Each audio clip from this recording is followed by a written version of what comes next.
কাঁচা লঙ্কার official YouTube চ্যানেলে সবাইকে জানাচ্ছি একটা ওয়ার্ম ওয়েলকাম। আশা করি আপনার প্রত্যেকে খুব ভালো আছেন। কাঁচা লঙ্কাতে চলছে বাড়ির মতো চাইনিজ সিরিজ। বাড়ির মতো চাইনিজ সিরিজে আমি আজকে একটা ভেজ রেসিপি আপনাদের সাথে শেয়ার করব। আজকে বানাবো মাশরুম ইন স্পাইসি সস। যারা যারা মাশরুম খেতে ভালোবাসেন বা যারা যারা ভেজিটেরিয়ান, আজকের রেসিপিটা তাদের জন্য। চলুন আমার সাথে কাঁচা লঙ্কা রান্নাঘরে প্রথমে আগে আপনাদেরকে উপকরণগুলো একবার দেখিয়ে নিই। মাশরুম ইন স্পাইসি সস বানানোর জন্য আমি 2 প্যাকেট মাশরুম নিয়েছি, যেটাকে আমি লম্বা করে কেটে নিয়েছি বা মাছ বরাবর কেটে নিয়েছি। কেটে নিয়ে কিন্তু মাশরুমগুলো খুব ভালো করে ধুয়ে পরিষ্কার করে নিয়েছি। কিছুটা ফ্রেশ পার্সলে নিয়েছি। 2টো পেঁয়াজ আমি ছোট ছোট করে কেটে নিয়েছি। স্প্রিং অনিয়ন নিয়েছি, সেটাকেও আমি ছোট ছোট করে কেটে নিয়েছি। 3 টিস্পুন আমি রসুন কুচি নিয়েছি। 2 টিস্পুন আমি আদা কুচি নিয়েছি। 2 টিস্পুন আমি কাঁচা লঙ্কা কুচি নিয়েছি। 2 টিস্পুন লাল লঙ্কা বাটা নিয়েছি। 2 টেবিলস্পুন আমি টমেটো সস নিয়েছি। 1 টেবিলস্পুন আমি সেজওয়ান সস নিয়েছি। 2 টেবিলস্পুন আমি গ্রিন চিলি সস নিয়েছি।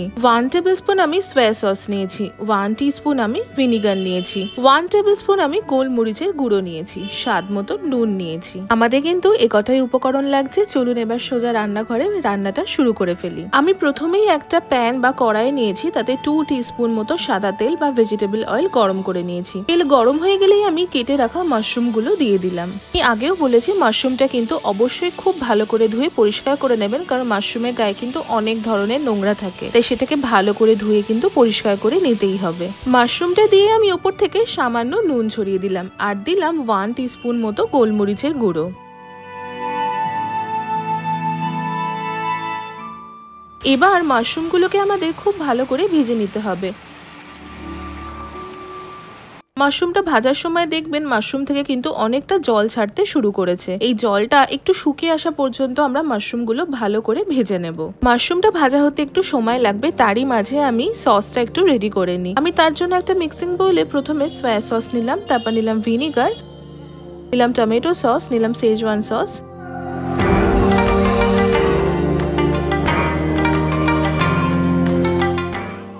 আর দিলাম green chilli sauce. Green chilli সসটা দিয়ে আমি ভালো করে একটুখানি মিশিয়ে নেব। ভালো করে মিশিয়ে নিয়ে আমি এতে 1/2 কাপ মতো জল ঢেলে দিলাম, আর জলটা ঢেলে দিয়েও আবারও ভালো করে একটু মিশিয়ে নেব। আমাদের সস মিক্সটা কিন্তু একদম রেডি হয়ে গেছে। ওইদিকে দেখুন মাশরুমগুলো কিন্তু অলমোস্ট ভাজা হয়ে গেছে। এই ভেজে রাখা মাশরুমগুলো আমি এবার একটা প্লেটে তুলে রাখলাম। এবার আমি বাকি রান্নাটা কিন্তু ওই সেম পটে বা সেম প্যানেই করবো, কারণ এখানে কিন্তু এই তেলের মধ্যে অলরেডি মাশরুমের একটা খুব সুন্দর ফ্লেভার আছে। তেল তো আমাদের গরমই আছে, তাতে আমি প্রথমেই রসুন কুচিটা দিয়ে দিলাম। সাথে দিলাম আমি আদা কুচি, কাঁচা লঙ্কা কুচি, স্প্রিং অনিয়ন আর পেঁয়াজ কুচি। এবার সব কিছু একটু ভালো করে ভেজে নেব মিনিট 2 মতন। ওপর থেকে একটু নুন ছড়িয়ে দিলাম আর দিলাম গোলমরিচের গুঁড়ো। ভালো করে সবকিছু মিশিয়ে নিয়ে মিনিট 2 রান্না করে নিয়ে আমি লাল লঙ্কা বাটাটা দিয়ে দিলাম।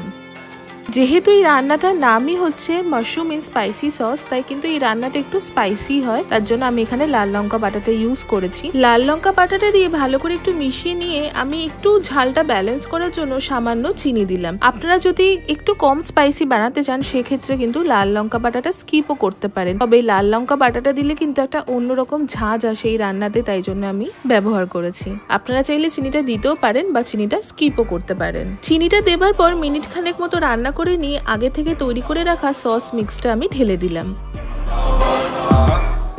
হাই ফ্লেমে রান্না করে নেব আমি। যে কোনো চাইনিজ রান্না কিন্তু সবসময় হাই ফ্লেমেই হয়। সসটা ভালো করে মিশিয়ে নিয়ে ভেজে রাখা মাশরুমগুলো আমি দিয়ে দিলাম। এবার ভেজে রাখা মাশরুমগুলো আমি সসের সাথে ভালো করে একটু মিশিয়ে নেব। মিশিয়ে নিয়ে ওপর থেকে খানিকটা স্প্রিং অনিয়ন দিয়ে দিলাম। এবার আমি যে ফ্রেশ পার্সলেটা নিয়েছিলাম সেটাকে একটু ছোট ছোট করে কেটে নেব। এই ফ্রেশ পার্সলেটা দিলে কিন্তু একটা খুব সুন্দর ফ্লেভার আসে। চেষ্টা করবেন একটু ফ্রেশ পার্সলে জোগাড় করার। যদি না পান তাহলে কিন্তু ড্রাইড পার্সলেও দিতে পারেন।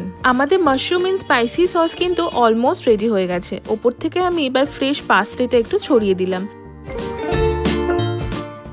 পাসলেটা দেওয়ার পরে দেখবেন খুব সুন্দর একটা গন্ধ বেরোতে শুরু করেছে। পাসলেটা দিয়ে একটা ফাইনাল মিক্স করে নিয়ে রেডি হয়ে গেল আমাদের মাশরুম ইন স্পাইসি সস। চলুন এবার সার্ভ করি গরম গরম মাশরুম ইন স্পাইসি সস। দেখলেন তো কত সহজে বাড়িতে বানিয়ে ফেললাম। এই রেসিপিটা কিন্তু ভীষণ সহজ বানানো আর খেতে হয় ভীষণ স্পাইসি আর খুব সুন্দর। এই মাশরুম ইন স্পাইসি সসটা সার্ভ করে আমি উপর থেকে আরো খানিকটা ফ্রেশ পাসলে দিয়ে গার্নিশ করে দেবো। কেমন লাগলো আজকে আপনাদের এই রেসিপিটা সেটা কিন্তু কমেন্ট সেকশনে জানাতে একদম ভুলবেন না। আশা করি আপনাদের আজকের এই রেসিপিটা খুব ভালো লেগেছে। যদি ভালো লেগে থাকে তাহলে অবশ্যই আমাদের চ্যানেলটা সাবস্ক্রাইব করবেন, আমাদের এই ভিডিওটা লাইক করবেন আর এই ভিডিওটা প্রত্যেকের সাথে শেয়ার করবেন। দেখা হবে আরো একটা সুন্দর চাইনিজ রেসিপির সাথে। ততক্ষণের জন্য ভালো থাকবেন, সুস্থ থাকবেন আর কাঁচা লঙ্কাকে এইভাবেই ভালোবাসা সাপোর্ট দিতে থাকবেন। See you soon and happy cooking.